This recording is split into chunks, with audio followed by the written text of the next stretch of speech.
smashing into mashing. I'm gonna pull these things out here in a second. You can take a look at it and judge for yourself. It's coming right out of the toaster oven. Isn't that magnificent? So I'm here in the Seattle Pacific Northwest area, and one thing that we're very famous for in the summertime is strawberries. Right now, everyone has strawberries. In addition to that, there's a place that has been around for over 100 years, it's closed now, called Fisher Mills, and they used to do the scone mix. Well, you can still get the scone mix available. You only add water. It's foolproof. It works wonderful, but I'm gonna make this today. Why? Because I can. So I'm only going to be cooking up half a batch today because the other day I cooked up the other half batch. Now I'm leaving a little bit extra to work on the board here. It's wonderful. Now all you do is just add a little bit of water, not much at all. So if you're using the entire recipe, you would use 3/4 cup plus a couple tablespoons. That's what the directions say. But this, I'm just doing it by eye. Like I said, I've made this so many times, you can't really screw it up. It's a great recipe. See how that's flaking real nice? Look at that. All right. Now see this? It's coming together real good. See that? Look at that. Just real nice. Okay, that's just perfect. That's just perfect. Now, anytime that you're working with dough, as you start to work with it, as soon as it starts to incorporate the water, it's going to become wetter. So always go for under wetness and give it a few minutes to incorporate. Now this is just wonderful. See that? Really nice. Now, let me show you why I left out the extra. So this is what I'm going to use. I'm going to take this, smooth it out, move the sugar. Okay. We're going to put that right there. All right. Okay. Now look at that. Isn't that just perfect? Now this stuff really grows. I'm preheating the oven to 425 and it calls for ungreased cookie sheet. So I'll do that here. I'm leaving this about 1 inch and it's really going to grow. Okay. A little bit there. All right. Now I'm preheating the oven currently. Cut that about here. You can cut these in rounds if you want. I'm not going to. I'm just going to cut this just like that. Now, all right, put that here, here. All right, okay.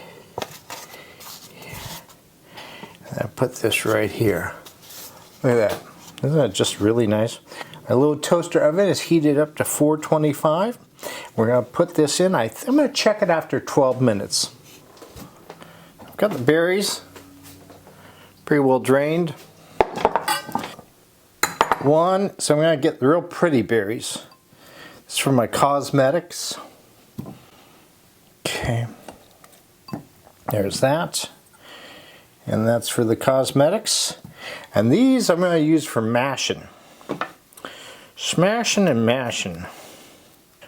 Yeah, I was at a customer's house the other day and oh my gosh, she got some from a local farmer up north at the market fair. Those were literally the best strawberries I've ever had.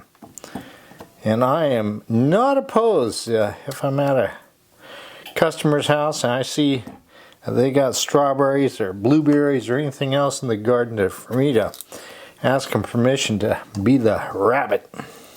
Sitting there looking out the window and the skies here in Seattle. It's an old song. So we have the bluest skies in Seattle. We do. I think it's just because it rains so darn much in the winter time. Anytime the sun comes out, we're just happy, man. We're just happy. Okay. course, I am a coward. Most of the time in the winters, I'm off in Hawaii playing. So, okay, so here we got a little bit of sugar now. Not too much. That'll be plenty. And we get out my masher here. Let's see if I can mash these. Oh, yeah. Let's see. All right. Smashing into mashing. And with the sugar, it'll pull out all the juices. You don't need a lot of sugar. It'll pull out all the juices, and just going to keep this in the fridge. You can make this ahead of time, no problem. Keeping it cold is a good idea. I'm going to go ahead and put in just a little bit of cold water here. Not a lot, just a little bit. You could even put in a dash of salt. Matter of fact, I'm going to go ahead and do that. Just a dash of salt. Not too much. And just, that's it. That is it. Now I'll pull out the flavor with the sugar. So I got some whipping cream. Just going to go ahead and pour this out. Use the rest of it up. So I've had this blender for years. I've made thousands of cookies. It works great. It fits in my hand real nice.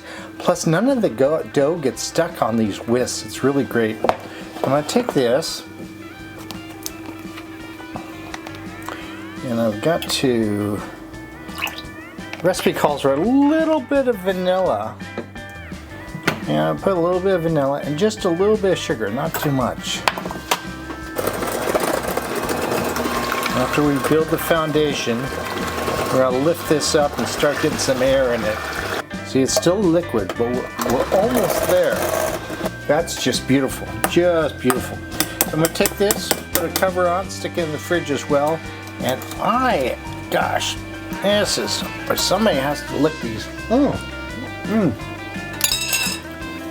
So nice, so nice. Okay. Now I use a lot of all the same size lids and pans, so they're all interchangeable. So this goes in the fridge. Now this has been soaking in the fridge for at least a half an hour.